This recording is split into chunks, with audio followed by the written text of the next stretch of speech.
তুই সর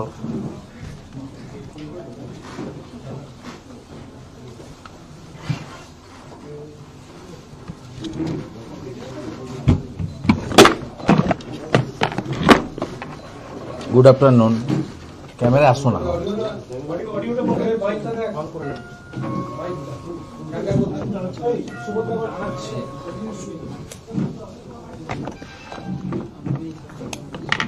ঠিক আছে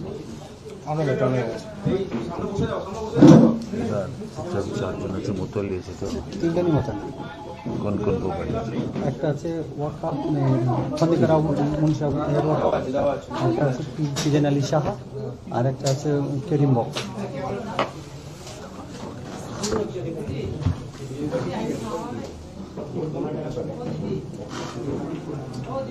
সবাই এসে গেছেন না?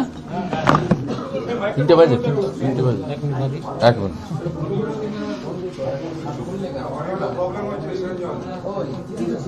কার অডিও প্রোগ্রাম? হ্যাঁ হ্যালো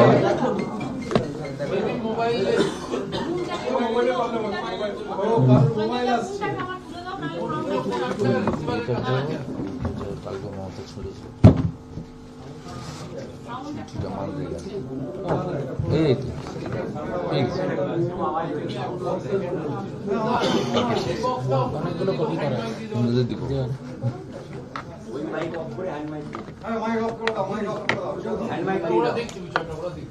হ্যান্ড মাইক দিয়ে দাও তাহলে এটা সরি সরি দাও সরি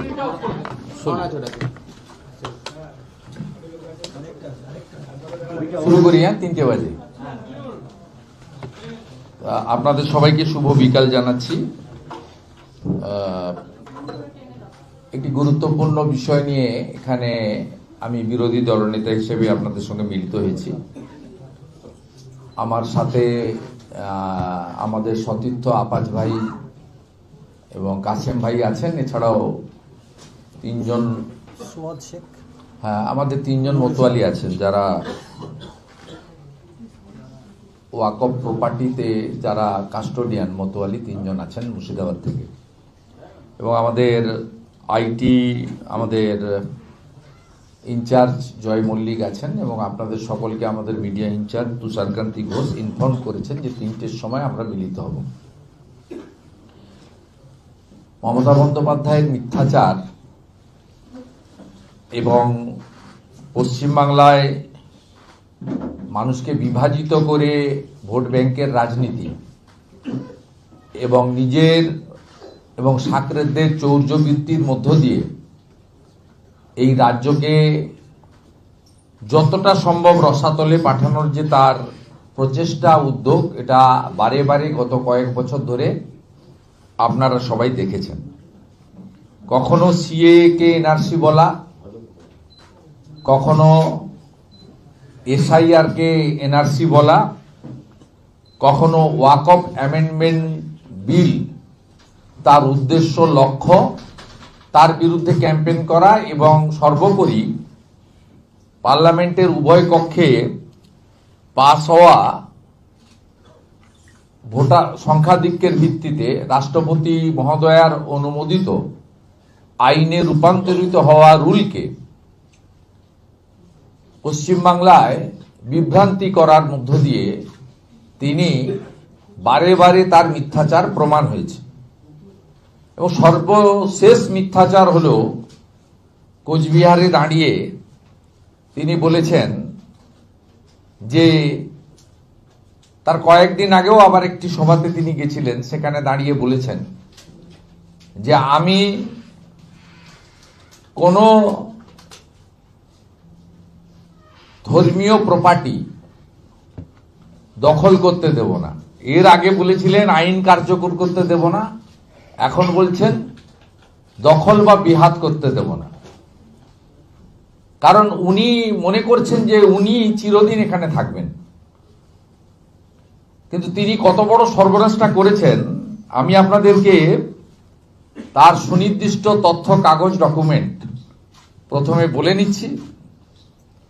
এবং আমার সঙ্গে তিনজন ওয়াকফ প্রপার্টির যারা কাস্টোডিয়ান মতোয়ালি এসেছেন মুর্শিদাবাদ থেকে, অনেকেই আসতে চেয়েছিলেন। আমরা সিম্বলিক কি হলো, হ্যালো,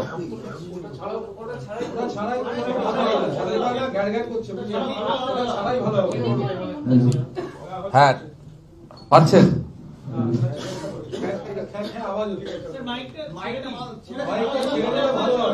পাওয়া যাবে পিছনে, শোনা যাবে। তা আমাদের তার যে মিথ্যাচারের, যখন বিধানসভাতে ওয়াকফ অ্যামেন্ডমেন্ট বিলের বিরোধিতা করে একটা প্রস্তাব এসেছিল, সেখানে বিরোধী দলনেতা হিসেবে আমি বক্তব্য রেখেছিলাম। সেই বক্তব্যে আমি বলেছিলাম যে জনৈক আবেদনকারীর নাম রহুব রহিম, তার দায়ের করা রিট পিটিশনটি 2019 সাল থেকে সুপ্রিম কোর্টে বিচারাধীন।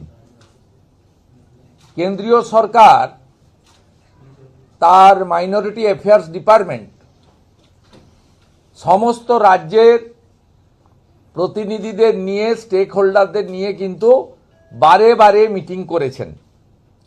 পশ্চিমবঙ্গ সরকারের দ্বিচারিতা আমি আপনাদের কাছে ডেট ধরে ধরে তুলছি।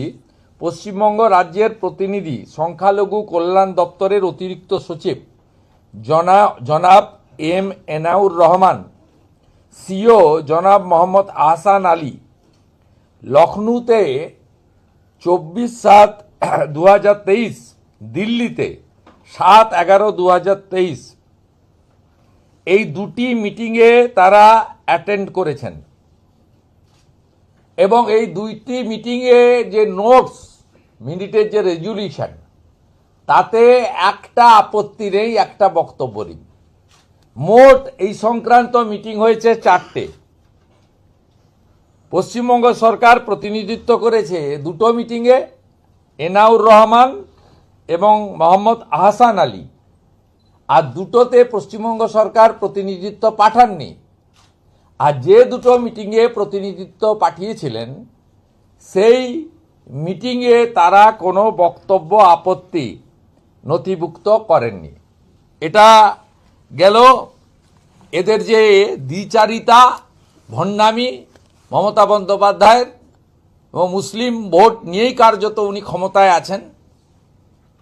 মুসলিমদেরকে বিভ্রান্ত করা, ওয়াকফ প্রপার্টি নিয়ে মিথ্যাচার করা, অথচ যেখানে বলার জায়গা সেখানে তার সরকার কোনোভাবে আপত্তি, বক্তব্য নথিভুক্ত করেননি।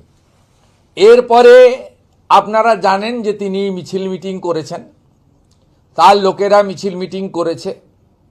ওনার মন্ত্রী জনাব সিদ্দিকুল্লাহ চৌধুরী জমিয়ত উলেমা হিন্দের নামে রামলীলা ময়দানে মিটিং করেছেন। বলেছেন রাজ্যের 50টি জায়গায় তিনি 2000 করে লোক বসিয়ে দেবেন, আর 15 মিনিট লাগবে তার কলকাতাকে ঠান্ডা করতে বা কলকাতাকে অচল করে দিতে। এরপরে রানী রাসমণি রোডে তৃণমূল কংগ্রেস সংখ্যালঘু সেলের ব্যানারে একটি সভা হয়। সেখানে তৃণমূল কংগ্রেসের নেতারা ওই যার হাতে কাঁচ না গ্লাস না কি ভেঙেছিল, তিনি বলেন যখন যে যেখানে দাঁড়িয়ে প্রার্থনা করবে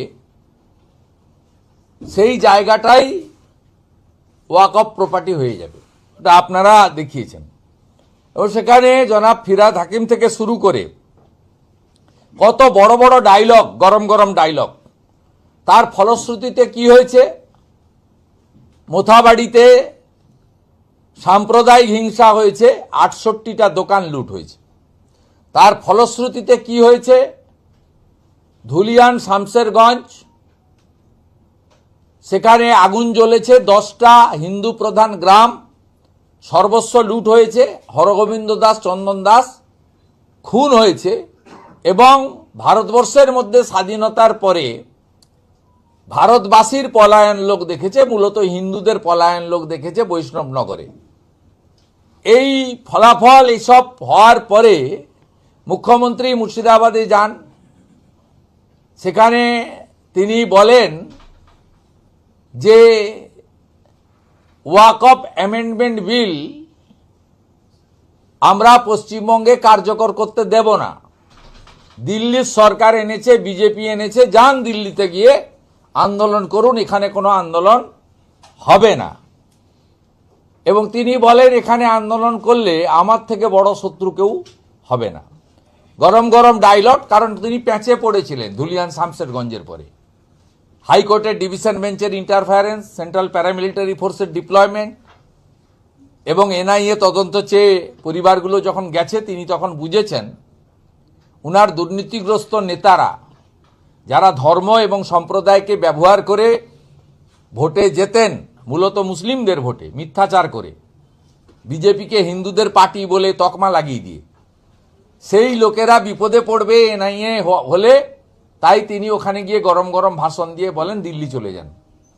এবং মুখ্যমন্ত্রী এই ধমকের পরে তথাকথিত তৃণমূলের মুসলিম নেতারা তারা বলেন যে এখানে আর আন্দোলন হবে না, মুখ্যমন্ত্রী তো বলেছেন যে পশ্চিমবঙ্গে কার্যকর হবে না। অতএব পশ্চিমবঙ্গের মালিক যখন বলেছেন কার্যকর হবে না, তাহলে আমাদের আর এখানে আন্দোলন করার দরকার নেই। এবং এখানে তাদের প্রতিবাদ বা আন্দোলন কর্মসূচি করতে পারেনি বা করেনি বা সাহস করেনি, বা পুলিশের চাপ বলুন, যাই বলুন, বা মমতা ব্যানার্জির প্রতি অগাধ প্রেম, ভালোবাসা, ভক্তি, শ্রদ্ধা এবং আস্থার জন্য তারা সবাই সাইলেন্ট হয়ে যায়। যে এত বড় ছাতা আমাদের আছে মুসলিমদের, বট গাছের মতো, তা আমরা এখানে কিছু করব না। এরপরে কাণ্ড কারখানা কি হলো? কাণ্ড কারখানা হলো অ্যামেন্ডমেন্ট রুলে পরিণত হয়ে গেল রাষ্ট্রপতি মহোদয়ের সইর পরে। গোটা ভারতবর্ষে কেরালা সিপিএম রুল গভর্নমেন্ট, বিরাট সংখ্যক মুসলিম আছে, ওয়াকফ প্রপার্টি আছে। তামিলনাড়ুতে ইন্ডিয়া জোটের গভর্নমেন্ট, স্ট্যালিন মুখ্যমন্ত্রী, সেখানেও বিরাট পরিমাণ ওয়াকফ প্রপার্টি আছে। উম্মিদ পোর্টালে সবাই আপনার পোর্টালে আপলোড করতে শুরু করলো। 46টা কাগজ লাগবে, গোটা ভারতবর্ষ জুড়ে করতে শুরু করলো। আপনার আসাউদ্দিন ওয়াইসি সাহেব যেখান থেকে এমপি হায়দ্রাবাদ, সেখানেও যারা ওয়াকফের মোতোয়ালি আছেন, তারা কাস্টোডিয়ান আছেন, তারাও পোর্টালে আপলোড করতে শুরু করলেন। কিন্তু এখানে তো সবাই ঘুমাচ্ছে। 80,000 ওয়াকফ প্রপার্টি আছে বলে এখানে বলা হয়, সংখ্যা আমি বলতে পারবো না, আমার জানা নেই, সবাই সাইলেন্ট। আমি আপনাদেরকে পরপর 3টে চিঠি পাওয়ার পয়েন্ট প্রেজেন্টেশনে দেখাচ্ছি। প্রথম চিঠি ভারত সরকারের মাইনরিটি অ্যাফেয়ার্স মিনিস্ট্রির সচিব সব রাজ্যের এই দপ্তরকে লিখলেন। তার মধ্যে পশ্চিমবঙ্গ আছে অক্টোবর মাসের সম্ভবত 18 তারিখ, তাই তো? এই চিঠিটা প্রথম দেখান। সর্বনাশটা কিভাবে করেছে, যারা আপনারা ভোট দিয়ে উনাকে মুখ্যমন্ত্রী করেছেন, দেখুন। উত্তর দিন এবারে। 27 অক্টোবর 2025 এই চিঠিটা দেখুন। এই চিঠিতে কি বলছে? বলছে উম্মিদ সেন্ট্রাল পোর্টাল 2025, এখানে করুন। এবার রেফারেন্স দিচ্ছে 13-10-2025 একটা অ্যানেক্সার, তার রেফারেন্স দিয়ে বলছেন।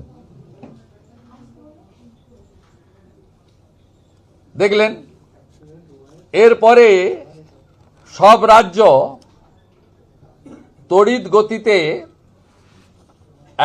এগাতে শুরু করলো। এটা হচ্ছে 27-10 চিঠি, এটা সচিবের চিঠি হলো। দ্বিতীয় দেখুন, সংশ্লিষ্ট মন্ত্রী কিরণ রিজিজু, তিনি ডিয়ার চিফ মিনিস্টার্স, তাদের বলছেন entry made by the maker 30/8/2025, verified by the checker 15-10-2025, approve by the approver 15-12-2025।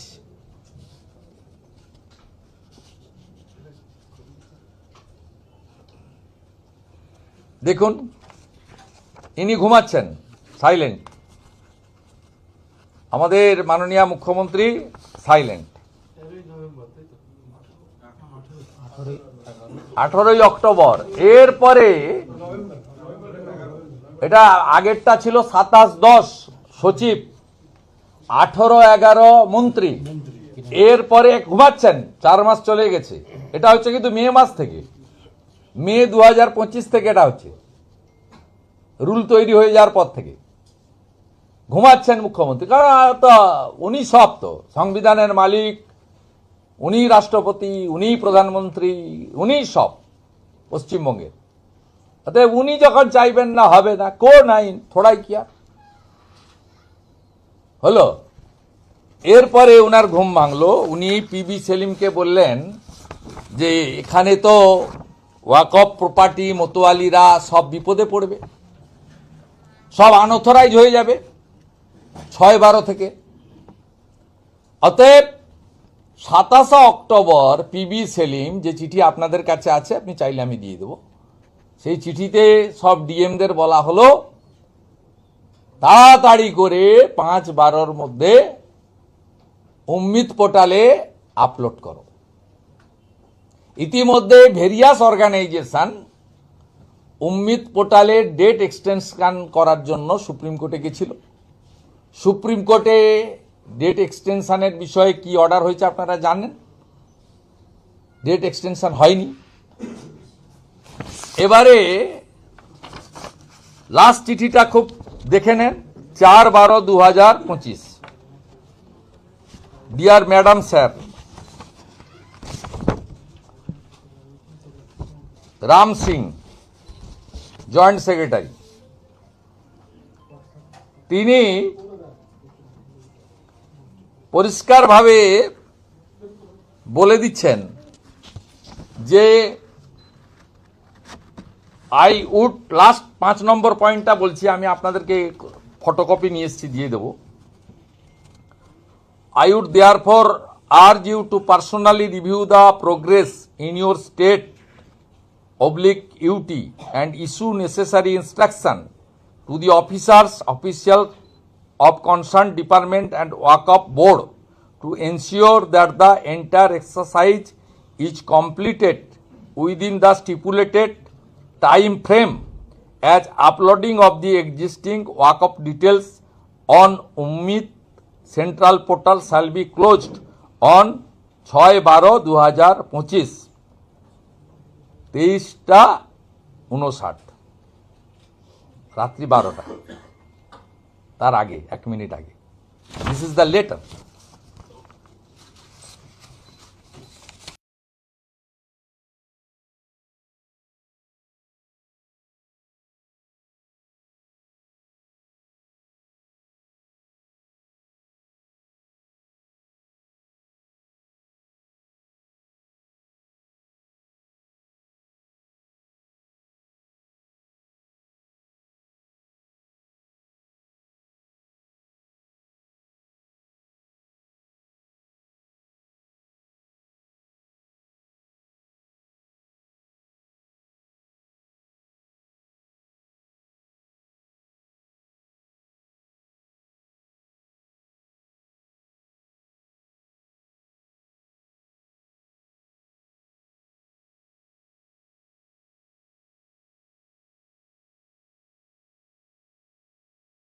পশ্চিমবঙ্গে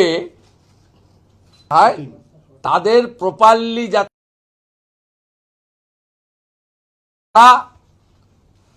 একরের পর একর 100 একরের পর একর ওয়াকফ প্রপার্টি দখল করে বসে আছেন। কলকাতাতে মাল্টি স্টোরেড বিল্ডিং করার জন্য মাল খেয়ে টাকা নিয়ে সুটকেস নিয়ে দিয়ে দিচ্ছেন, এগুলো সব বন্ধ হয়ে যাবে।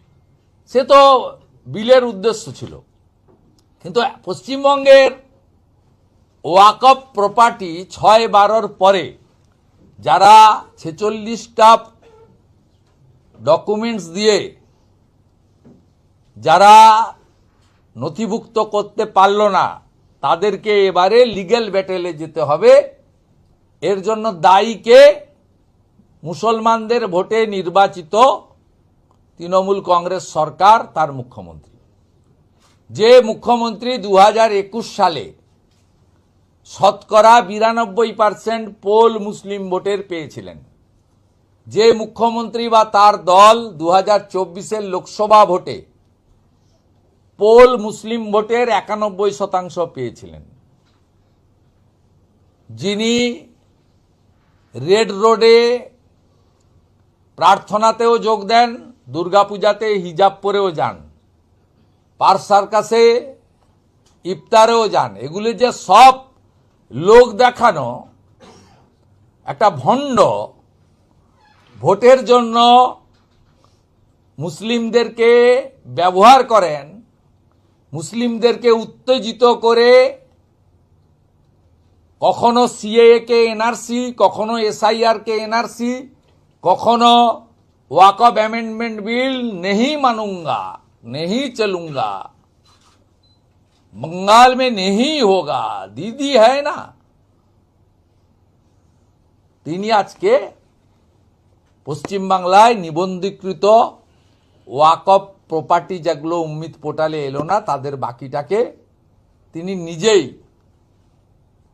আনঅথরাইজ কার্যত করে দিলেন। যতক্ষণ না ট্রাইব্যুনালে যাবে, আইনি লড়াই করে তারা জিতে না আসবে, তারা আইনি লড়াই করুক, জিতে আসুক, সেটা তাদের ব্যাপার, তাদের ডকুমেন্টের ব্যাপার। I have no objection, I have no problem, I have no specific comment. But এই যে ওয়াকফ প্রপার্টিগুলো মূলত ইসলাম ধর্ম মানা মুসলিম লোকেদেরকে আজকে যে জেনে বুঝে গোটা ভারতবর্ষ যে পথে হাঁটলো, উনি তার উল্টো পথে হেঁটে গাড্ডায় ফেললেন শেষ মুহূর্তে। এর উত্তর কে দেবে? আমি চাই আমার এই প্রেস কনফারেন্সের পাল্টা প্রেস কনফারেন্স জনাব সিদ্দিকুল্লাহ চৌধুরী, জনাব ফিরাদ হাকিম, জনাব আবু তাহের, জনাব গোলাম মোহাম্মদ রব্বানী, জনাব খলিলুর রহমান, এরা একটা বড় করে প্রেস কনফারেন্স করুন, ইনক্লুডিং ওয়াকফ বোর্ডের পশ্চিমবঙ্গের চেয়ারম্যান এবং এনাউর সাহেব আর আহসান আলী। 4টে মিটিংয়ের মধ্যে 2টো মিটিংয়ে গেছেন, 2টোতে যাননি, আর 2টো মিটিংয়ে গিয়েও চা কফি খেয়ে সাইলেন্ট ছিলেন। 2019 সাল থেকে কেন করেছেন? শুধুমাত্র ভোট রাজনীতির জন্য কিনা, এই প্রশ্ন বিরোধী দলের নেতা শুভেন্দু অধিকারী করছেন। আর যারা মমতা ব্যানার্জিকে ভোট দেন, তার মিছিল মিটিং ভরিয়ে দেন, তার হয়ে গলা পাঠান, মিডিয়ার সামনে মুখ খোলেন, সোশ্যাল মিডিয়াতে আমাদের পোস্ট হলে নিজে গিয়ে পার্সোনাল অ্যাটাক করে কমেন্ট করেন, পরিবার তুলে কমেন্ট করেন, খুন করার কথা বলেন। কদিন আগেই একজন বিএসকে বসিরহাটের মিনাখাতে, পরে আবার ক্ষমা চেয়েছে, নূর আলী মোল্লা ক্ষমা চেয়েছে উইথ ফোল্ডেড হ্যান্ড। তিনি আমাকে তরবারি দিয়ে কেটে কুচি কুচি করে ভাসিয়ে দেওয়ার কথা বলেছেন। আপনাদেরকে উত্তেজিত করে, কিন্তু নরেন্দ্র মোদীজি সব সময় আইনের পথে হাঁটতে শেখান, আইনের পথে হাঁটতে বলেন এবং ভারতবর্ষকে আইনটাকে মেনে চলতে বলেন। আজকে যে সর্বনাশটা মমতা বন্দ্যোপাধ্যায় করেছে, মমতা ব্যানার্জির হয়ে 2021-এ যারা ক্যাম্পেনিং করেছিলেন, মাননীয় তোহা সিদ্দিকী সাহেব সহ যারা ক্যাম্পেনার ছিলেন, সরাসরি রাজনীতি করেন না, ধর্মগুরু বলা হয়, ধর্মপ্রচারক বলা হয়, এবং যে সমস্ত ইমাম সাহেবরা 2,500 টাকা ভাতা পেয়ে ভোটের সময় ধর্মীয় স্থানকে মমতা বন্দ্যোপাধ্যায়ের ক্যাম্পেনিংয়ে ব্যবহার করেন, ইউসুফ পাঠান আবু তাহেরদের ভোট দিতে বলেন, হাজি নুরুলদের ভোট দিতে বলেন, তাদের কাছে আমার প্রশ্ন থাকলো, আমার এই প্রেস কনফারেন্সের পাল্টা প্রেস কনফারেন্স আপনারা করবেন, আর ভারত সরকার সব ভারতীয়র পক্ষে লড়েন। এই চিঠিগুলো কিরণ রিজিজুজি, মাইনরিটি অ্যাফেয়ার্স মিনিস্ট্রির, এগুলো হচ্ছে তার প্রামাণ্য দলিল। এ দলিল চিরদিন থেকে যাবে। এই দলিল নিয়ে আমরা মানুষকে বলবো, আজকে আপনাদের মাধ্যমে বলছি যে নরেন্দ্র মোদী সকলের হিতাকাঙ্ক্ষী, আর মমতা বন্দ্যোপাধ্যায় আপনাদেরকে গাড্ডায় ফেলার কাজটা করেছেন পশ্চিমবঙ্গে।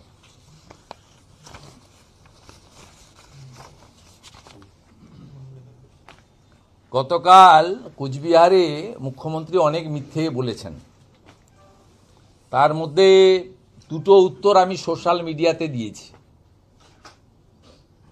একটা হলো আমি টাকা দিয়ে ভোট কিনি না, বিজেপি কেনে, তার উত্তর আমি দিয়েছি। ওনার রায়গঞ্জের এমএলএ বলেছেন 5 বছরে 60,000 টাকা দেওয়া হয়, তাই ভোটটা তৃণমূলে দিতে হবে, আর অন্য কেউ ভোট চাইতে গেলে 60,000-এর বেশি নিতে হবে।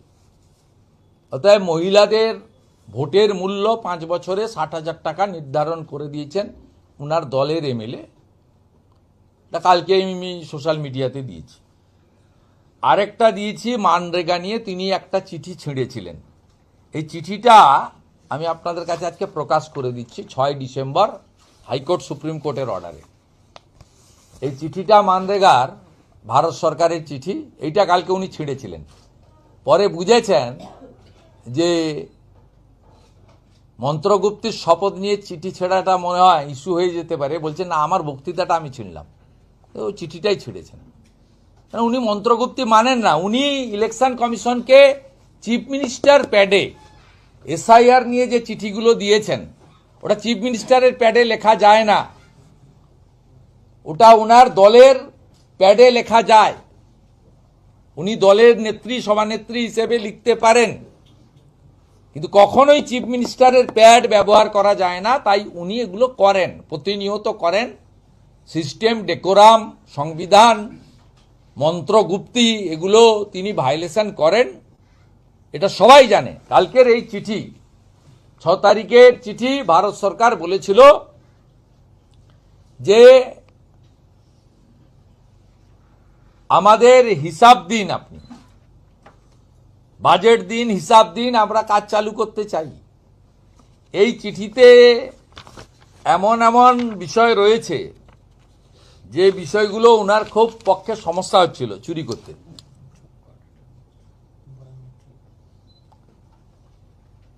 আর আপনারা জানেন, এর আগে আমি বলেছি, আমি কালকেও সোশ্যাল মিডিয়ায় দিয়েছি, যে আপনার কেওয়াইসি জব কার্ডের লিঙ্ক হচ্ছে, এটা ম্যান্ডেটারি, এটা করতেই হবে, এটা ট্রান্সপারেন্সির জন্য করতেই হবে। আপনার কত সংখ্যায় পশ্চিমবঙ্গে, আমি 5-12 হিসাবটা দিয়ে দিচ্ছি, এটা অনগোয়িং, কিন্তু ওনারা আর করতে পারবেন না, নিশ্চিন্ত থাকুন। কারণ আমি আপনাকে বলে দিচ্ছি, টোটাল জব কার্ড, আগে জব কার্ড এবং আধারের লিঙ্ক করতে 1,25,00,000 ভুয়া জব কার্ড বাদ গেছিল। এবারে know your customer, KYC Aadhaar link চলছে। আমি 5-12 রাত্রি 12টা পর্যন্ত হিসাবটা আপনাকে দিচ্ছি। Total job card 2,56,38,503, Aadhaar seeded তো ছেড়ে দেন, ই কেওয়াইসি ডান 1,60,97,695। ভারতবর্ষের মধ্যে সবচেয়ে কম পার্সেন্টেজ কেওয়াইসি ডান, কেওয়াইসি ডান হয়েছে জব কার্ডের সঙ্গে পশ্চিমবঙ্গ পার্সেন্টেজ হচ্ছে 62.9, অর্থাৎ 1 কোটির কাছাকাছি জব কার্ড কেওয়াইসি সঙ্গে লিঙ্ক করা যায়নি, এগুলো ভুয়া জব কার্ড। উনি কালকে আরেকটা অভিযোগ করেছেন, ওই আপনার গ্রেপ্তার নিয়ে।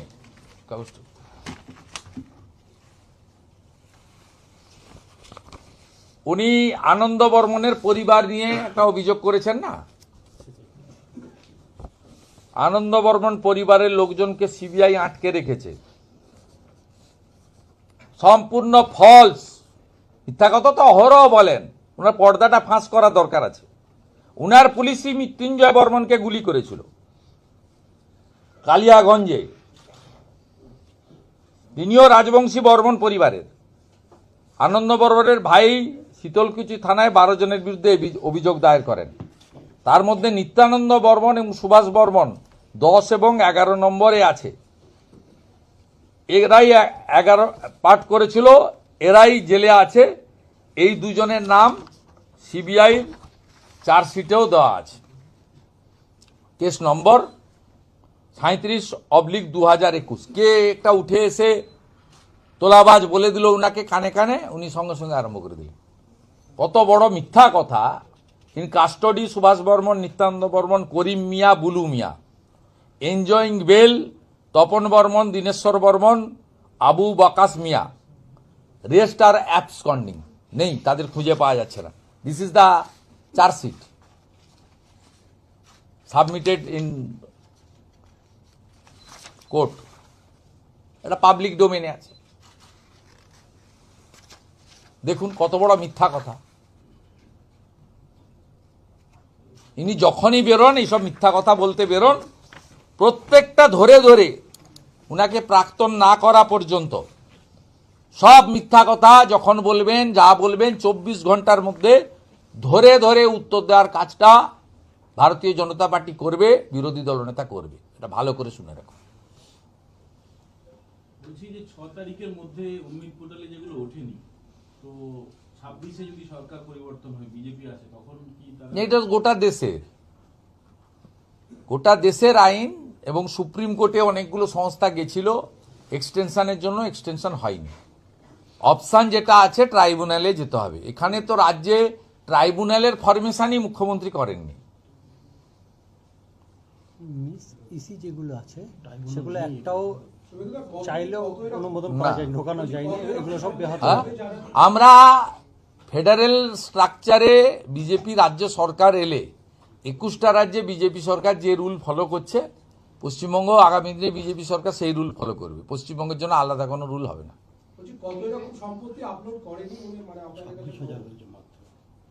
80,000-এর মধ্যে 20-22,000 হবে, শোনা কথা। 26,000 সামথিং 26 কি বাদ গেল না? 26,000 আপলোড করা যায়নি, বাকিটা অমিত পোর্টাল তো আর নিচ্ছে না। হচ্ছে না। হ্যাঁ, লক হয়ে গেল। তার মানে 54,000 কার্যত অনুমোদন হারিয়ে গেল। না না, পোর্টালেই দিতে পারেনি। পোর্টালে দেওয়ার পরে তো ভেরিফাইড হবে 15-12। মাত্র 8 দিনের আবেদন করেছেন 26,000 out of 80,000। 26,000 check and verified হবে তো। 46টা কাগজ চেয়েছে, সে কাগজ আপনি ঠিকঠাক দিয়েছেন কিনা সে ভেরিফাইড করবে কবে? 15-12-তে। তারপরে ফাইনাল লিস্ট আপলোড হবে অমিত পোর্টালে, তখন খুলে সবাই দেখতে পারবেন। কিন্তু প্রথমেই আপলোডের সুযোগ থেকে বঞ্চিত হলেন 54,000 মমতা ব্যানার্জির জন্য। তো মতোয়ালিরা আছেন, এরা প্রপার্টি, এই সব প্রপার্টির মতোয়ালিদের আমরা কয়েকজনকে নিয়ে এসেছি। এদের প্রপার্টির সব মতোয়ালিরা সঙ্গে আছেন। দিন ভোট আরো দল বেঁধে 100-র মধ্যে 97টা মেরে দিন। ভুয়া, মিত, টিত, অ্যাবসেন্ট সব সকাল থেকে বিকেলে। উনাকে জিজ্ঞেস করুন, আমার বলা হয়ে গেছে। আমি তো কাগজ দিয়ে বলছি বোন, আমার তো এইসব কাগজ দিয়ে বলছি। এই যে বলুন, কতবার ঘুম ভাঙাবে নরেন্দ্র মোদীজির সরকার, কতবার ঘুম ভাঙাবে? মে মাস থেকে কি করেছে সর্বনাশটা দেখুন। সব প্রপার্টি তো উম্মিত পোর্টালে ভেরিফাইড না হলে 15-12 পরে সে প্রপার্টি তো আপনার, আমি আর বলবো না, জলে চলে যাবে। লালগোলায় ভাঙন হয়। ট্রাইব্যুনালে তো লং প্রসেস, লয়ার করে খরচ করে লড়াই করে, ট্রাইব্যুনালও তো সিস্টেমের মধ্যে রুলসে বলা আছে। উনি বলে দিতে পারেন যে ট্রাইব্যুনালে আমার ডিএম থাকবে, আমার লোকরা থাকবে, আমি সব ঠিক করে দেবো, ওটাও পারবে না, রুলসের মধ্যে আছে। তো লিগ্যাল ব্যাটেল যেমন কোর্টে আসতে হয়, ক্যাট আছে স্যাট আছে, ট্রাইব্যুনালে ওয়ান অফ মানে দিস টাইপ অফ সিস্টেম। ট্রাইব্যুনালে আপনাকে তো কাগজপত্র দিয়ে লড়াই করে আসতে হবে, কিন্তু যে সরলীকরণের সুযোগটা ভারত সরকার দিয়েছিল, মমতা বন্দ্যোপাধ্যায় আপনাদেরকে পথে বসালো। আমি চাই আজকে 1 ঘন্টার মধ্যে একটা বড় প্রেস কনফারেন্স সিদ্দিকুল্লাহ চৌধুরী, ফিরাদ হাকিম, জাভেদ খান সব বসে একদম করুক। উনি তো হিন্দু, উনি কি বুঝবেন ওয়াকফ, এসব বলুক, আমার নামে বলুক, আমি তো ওয়েলকাম করছি। আমি চাই খুব তাড়াতাড়ি কোথাও একটা বড় প্রেস কনফারেন্স হোক, অনেক অফিস আছে ওদের। 54,000 ওয়াকফ সম্পত্তি আপলোড হলো না। আপনি একটু আগেও বললেন যে অনেক তৃণমূলের নেতারা আছেন যারা এইসব ওয়াকফ সম্পত্তি জবরদখল করে রয়েছে, তাহলে এটা কি সেটা থেকেই আরো সুযোগ করে দেওয়া হবে? হ্যাঁ, অবশ্যই সুযোগ তো কিছু হলো না, দখল করার সুযোগ হলো কারা কারা দখল করেছে এই লিস্টটা বিজেপি অনেক লম্বা। সরকার এলে এরা তৃণমূলের নেতারা দখল করার সুযোগটা পেয়ে গেল। হ্যাঁ, সেটাই বলছি। এই লিস্টটা কিন্তু অনেক লম্বা, এবং ক্যাবিনেট মন্ত্রীও আছেন সেখানে, তার মার্বেলের দোকান তৈরি আছে 5.5 বিঘে জমি প্রিন্স আনোয়ার শাহ রোডে। আপনি চলে যান, আমরা মিথ্যা বলছি না, চলে যান আপনি প্রিন্স আনোয়ার শাহ রোডে। এই রাজ্যের ক্যাবিনেট মন্ত্রী, যিনি কখনো ইফতার পার্টিতে যান, কখনো আবার হিন্দু মন্দিরে গিয়ে পুজো দিয়ে আসেন, সেই সেকুলার ভণ্ড নেতা ওয়াকফ গরিবের হক সেই সম্পত্তি দখল করে রেখেছে। ফলে ওয়াকফ দুর্নীতি আরো বাড়বে বলে আপনারা আশঙ্কা করছেন? একদম। না, প্রিন্ট কপি আছে তো, দুদিন তো হার্ড কপি দিতে পরে নিয়ে নেবেন, হার্ড কপি। সুরেন্দ্রদা, ন্যাজাটে যে ঘটনা আজকে ঘটলো, যে শাহজাহান মামলার সাক্ষী তার গাড়িতে ধাক্কা মারলো এবং ও শাহজাহান করিয়েছে। ভোলাবাবু তার স্টেটমেন্ট দেখছিলাম, তিনি জানেন না, তিনি স্বীকার, ভোলাবাবু মানে আমি ওনার পলিটিক্যাল আইডেন্টিটি যদি বলি, উনি তৃণমূলের সাথেই আছেন, মানে সক্রিয় না হলেও সমর্থক। কিন্তু ভোলা এটা শাহজাহান করিয়েছে, এই জন্য এই মামলা পশ্চিমবঙ্গের বাইরে নিয়ে যাওয়া উচিত। শাহজাহানকে বসিরহাট জেলে রাখলেও তো ফোন ইউজ করে, provided by the Mamata Banerjee, phone use করে। প্রত্যেকটা ভিতরে থাকা লোক, জীবন সাহা জেলের ভিতর থেকে ফোন করে বলছে যে 50,000 টাকা দিয়ে যান, আমি তো অ্যাকাউন্ট নম্বর দিয়েছি, টাকা ট্রান্সফার 15,50,000। 15,50,000, 50,000 ইমিডিয়েট, তার সংসার চলছিল না, দিয়ে যান। তো জীবন ইডি কাস্টডি জেসি থেকে ফোন করছে। তা আমরা তো অনেক আগেই বলেছি যে এখানকার জেলের ভিতরে থেকে তৃণমূলের নেতারা ফোন ইউজ করে, যেদিন যেটা খেতে চায় সেদিন খায়। অন্য কয়েদিদের সূর্যাস্তের আগে ডিনার নিতে হয়, এরা রাত্রিবেলা 9টা, 10টা, 11টা যখন পারে ডিনার নেয়। এবং যত রকম ছবি আছে দেখতে পায়, স্মার্টফোনও এদের হাতে দেওয়া আছে, যা যা চায় সব কিছু চায়। তারপরে অনেক দিন জেলে হলে, মনটা খারাপ হলে ওদের পিজির উডবান ওয়ার্ডে রাখা হয়।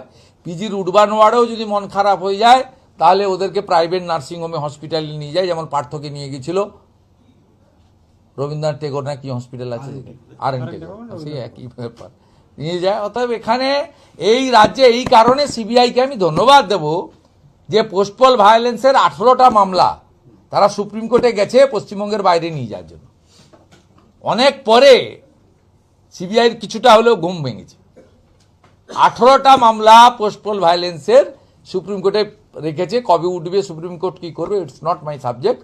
তো as per media reporting, as per cause list দেখেছি আমি যে 18টা পোস্টপল ভায়োলেন্সের মামলা সিবিআই দিয়েছে। অনেক দেরিতে ঘুম ভেঙেছে, 4 বছর পরে ঘুম ভেঙেছে। এটা আমি এভরিডে বলি, প্রত্যেক দিন বলি, আমার কাছে স্পেসিফিক ইনফরমেশনের ভিত্তিতে বলি। জেলের সুপাররা, জেলের পুলিশের লোকেরা, তারাও সবাই খারাপ নয়।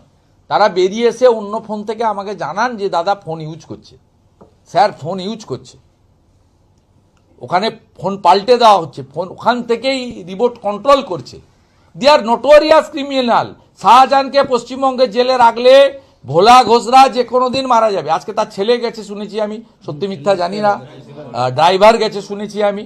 আজকে ভোলাবাবুও যাবেন, ভোলাবাবুর কাছে আমি টিম পাঠিয়েছি, কথা বলেছি, কারণ ওনার এসএসকেএমের চিকিৎসাটাও খুব রিস্কি, সেখানেও মেরে যে দেবে না তার কোনো গ্যারেন্টি নেই।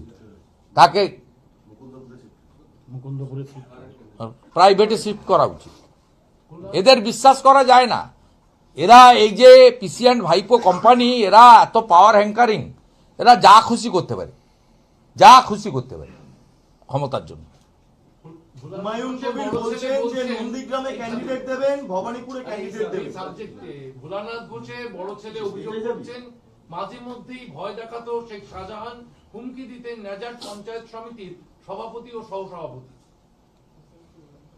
এটা তো ঘটনা। গাড়ির ড্রাইভারের নাম কি? জালালউদ্দিন কে এসে? শাহজাহানের ঘনিষ্ঠ এবং একজন অ্যাকিউজড। এর পরেও কি আর এগুলো বলতে হবে? ভোলাবাবু ডাঁয়ে বাঁয়ে তৃণমূলের নেতারা আছে বলে তিনি অসুস্থ অবস্থায় কিছুটা নিরপেক্ষ কথা বলেছেন, কিন্তু সবাই জেনে গেছে শাহজাহান করিয়েছে, এবং যে ট্রাক চালিয়ে মেরেছে সে শাহজাহানের লোক এবং তার ছেলে one of the accused, truck চালকের। সব পেয়ে গেছি, ডোন্ট ওরিট। এই জন্য এই মামলা সরানো উচিত পশ্চিমবঙ্গ থেকে। যাদের কমপ্লেনার পদ্মা সহ অন্য যারা কমপ্লেনার, তাদেরকে দিয়ে আমি তাদের অনুরোধ করব, উপদেশ দেব, দাদা হিসেবে উপদেশ দেব যে তারা মামলা সরানোর জন্য অন্য স্টেটে সুপ্রিম কোর্টে যাওয়া উচিত।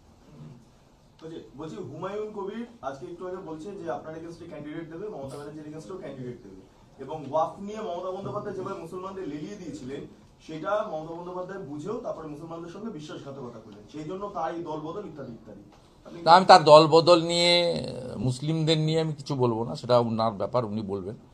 উনি স্ট্রং মুসলিম কার্ড খেলছেন, মুসলিমদের এক করতে চাইছেন, এটা ওপেনলি বলছেন যে মুসলিমদের, উনি তো 148 চাইছেন না, 90টা চাইছেন, এবং যেখানে মুসলিম ভোট নির্ণায়ক শক্তি সেটা তিনি বেছে নিয়েছেন। অর্থাৎ তিনি তার লাইনে আছেন, বলছেন, আমার কোনো সমস্যা নেই। কিন্তু তিনি ভবানীপুরে এবং নন্দীগ্রামে প্রার্থী দিতেই পারেন, নির্দল হলে 10টা লোক লাগবে, আর কোনো অ্যাফিলিয়েটেড পলিটিক্যাল পার্টির হলে 1টা লোক লাগবে প্রপোজার, সেটা পেয়ে যাবেন, অসুবিধা হবে না। কিন্তু ভারতীয় জনতা পার্টির এতে কোনো অসুবিধা হবে না, কারণ উনি যে ভোটের দিকে তাকিয়ে যাচ্ছেন সেই ভোট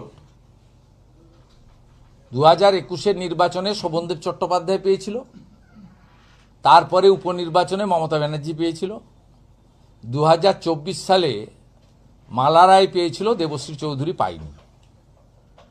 কারণ ওই 8টা ওয়ার্ডের মধ্যে 5টা ওয়ার্ডে বিজেপির লিড ছিল, এবং মূলত হিন্দু প্রধান বুথগুলোতে বিজেপি লিড নিয়েছে।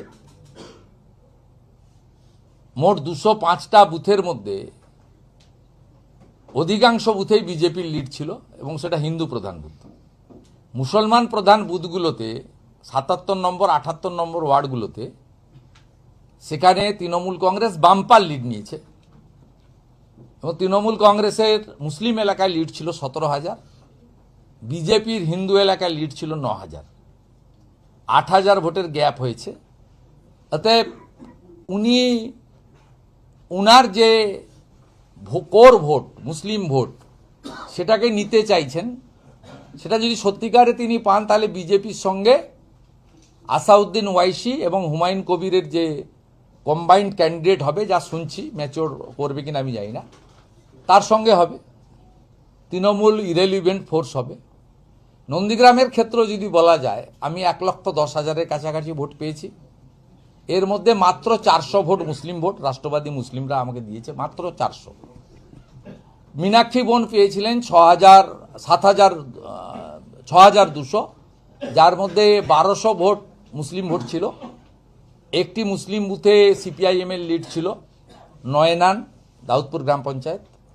মমতা বন্দ্যোপাধ্যায় 1,08,000 ভোটের কাছাকাছি পেয়েছিলেন, গ্যাপ ছিল 1,956, এবং সেখানে হিন্দু প্রধান বুথগুলোতে একটি দুটি ছাড়া সব জায়গায় আমার লিড বা বিজেপির লিড ছিল। মুসলমান প্রধান বুথগুলোতে শতকরা 95%, 96% ভোট তৃণমূল অর্থাৎ মমতা ব্যানার্জি পেয়েছিলেন। অর্থাৎ সত্যিকারে যদি তিনি মমতা ব্যানার্জির ভোট নিয়ে নিতে পারেন, ওখানেও বিজেপির সঙ্গে হুমায়ুন কবির এবং আসাউদ্দিন ওয়াইসির সম্ভাব্য যে জোট তার সঙ্গেই হবে, এইটুকু আমি বলতে পারি। এটা ভোটের পাটিগণিতের হিসাব।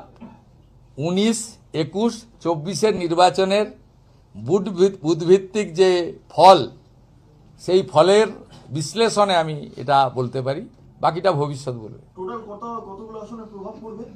গোটা ওয়েস্ট বেঙ্গলে কতগুলো মুসলিম অধ্যুষিত আসনে প্রভাব পড়বে? বিহারে যেমন প্রভাব পড়েছে। বিহারে তো 24টা আসনে লড়ে মুসলিম প্রধান এলাকায় 5টাতে আসাউদ্দিন ওয়াইসির পার্টি জিতেছে। কংগ্রেস 61টাতে লড়ে 6টা সিট পেয়েছে। এই যে হুমায়ুন কবির বলছেন নতুন দল তৈরি করে 22 তারিখ থেকে একের পর এক বাউন্সার দেব, তা আমার কি, আমাদের কি, আমাদের কোন অসুবিধা? ওনাদের উনি যেটা বলছেন এতে মমতা ব্যানার্জি চিন্তিত হওয়া দরকার, এবং মমতা ব্যানার্জি চিন্তিত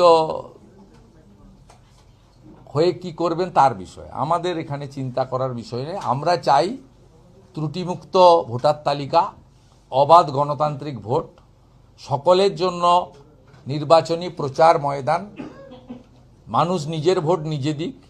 আমাদের বিশ্বাস আফাজ ভাই, কাসেম ভাইদের মতো আমরা একটা বিরাট অংশের না হলেও একটা অংশের শিক্ষিত রাষ্ট্রবাদী মুসলিমদের সমর্থন আমরা এই নির্বাচনে পাব।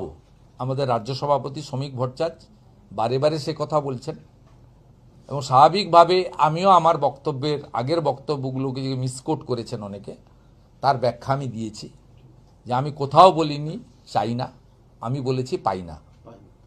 এটা শেষ 24-এর নির্বাচনেও ভারতীয় জনতা পার্টি যে 39% ভোট পেয়েছে, তার মধ্যে মুসলিম ভোটের পার্সেন্টেজ হচ্ছে 0.65। অতএব 100%-এর মধ্যে 0.65কে আপনি পেয়েছেন বলতে পারবেন না।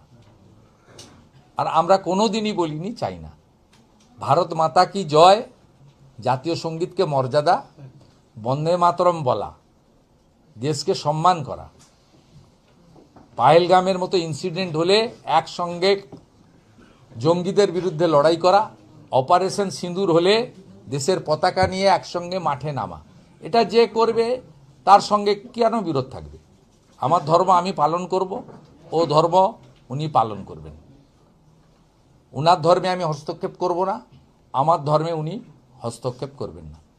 এই যে শাশ্বত সত্য যা উত্তরপ্রদেশে যোগী আদিত্যনাথজি ওখানে করছে, অন্তত 20 কোটি পপুলেশন, 4 কোটি মুসলিম থাকেন।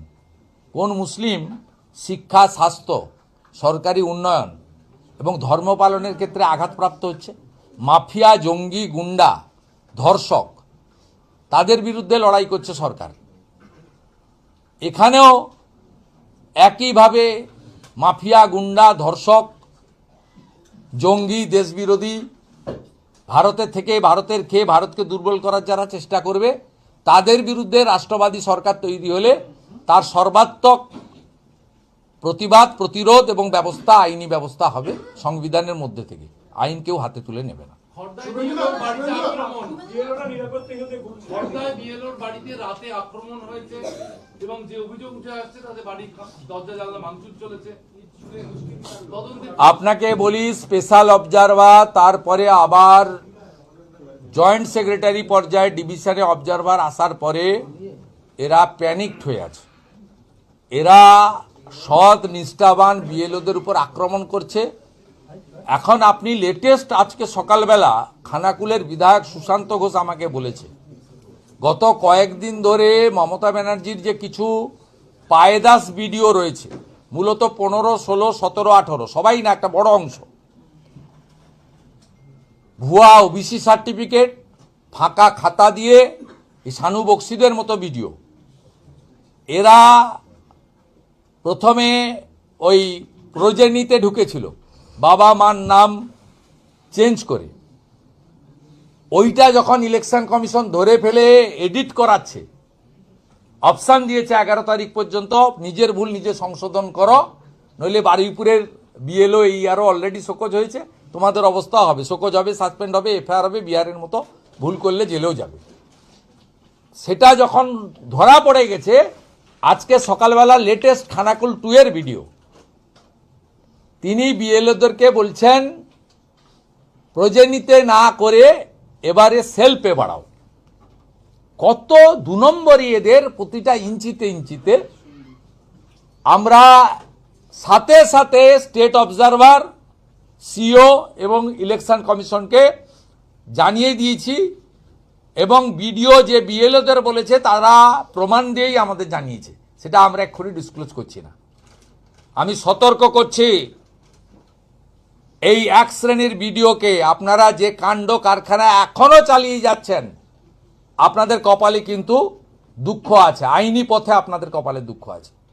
প্রত্যেকটা বিডিও অফিস, প্রত্যেকটা ইঞ্চিতে ইঞ্চিতে সতর্ক নজরদারির কাজ প্রধান বিরোধী দল হিসেবে, দায়িত্বশীল বিরোধী দল হিসেবে ভারতীয় জনতা পার্টি করছে। 14ই ফেব্রুয়ারি ফাইনাল ভোটার লিস্ট বেরোলে আপনারা বুঝতে পারবেন যে এবারের এসআইআর পরিচ্ছন্ন করার ক্ষেত্রে রাজনৈতিক দলের যে ভূমিকা থাকা উচিত, রাজ্যের প্রধান বিরোধী দল বিজেপি, তারা এত বেশি প্রতিকূলতার মধ্যেও কিন্তু সেই বিষয়টা অগ্রাধিকারের ভিত্তিতে করছে। আপনার জেলাতে দুজন ইলেকশন কমিশনার অফ ইন্ডিয়া থেকে দুজন প্রতিনিধিকে পাঠানো হয়েছে, একজন প্রিন্সিপাল সেক্রেটারি আর একজন সেক্রেটারি। কোথায়? আপনার নন্দীগ্রাম বিধানসভা কেন্দ্রে আজকে ইয়ারের সঙ্গে বৈঠক করছে, আগামীকাল রামনগরে বৈঠক করবেন। এই নামগুলো রাখলে তো যাবেই, এই নামগুলো যদি রেখে দেন, ডিজিটাইজ করে দেন, এ তো যাবেই। শুনবেন নাকি নামগুলো? আমি আপনাদেরকে ডিসক্লোজ করে দিচ্ছি। কটা শুনবেন বলুন? Booth number 222 Sheikh Shafikul, father's Jasimuddin, voter card number 7 ইনি ভোটার লিস্টে নাম তুলেছেন, আছেন বকুলতলা, হাওড়া, ওনার নাম তুলে দিয়েছেন। এবারে শেখ করিম, পিতা গুলজান বেওয়া, ওনার এপিক 7, উনি থাকেন দিল্লিতে, দিল্লির ভোটার। এগুলো করলে তো ধরা পড়বে।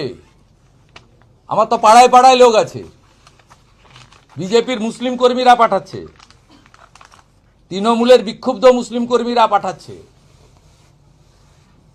আইএসএফ এর সমর্থক, মিমের সমর্থক মুসলিম ছেলেরা পাঠাচ্ছে। মুসলিম বুথে বিজেপির লোকজন খুব বেশি নেই, তারাও পাঠাচ্ছে। যাদেরকে মমতা ব্যানার্জির আমলে চাকরি হয়নি, 40 বছর পেরিয়ে গেছে, বিয়েও করতে পারেনি, চাকরি হয়নি, আর কোনোদিন চাকরি হবে না, তারা পাঠাচ্ছে। জেগে গেছে জনতা, যাবে এবার মমতা। 26-এর নির্বাচন, মমতার বিসর্জন। বলি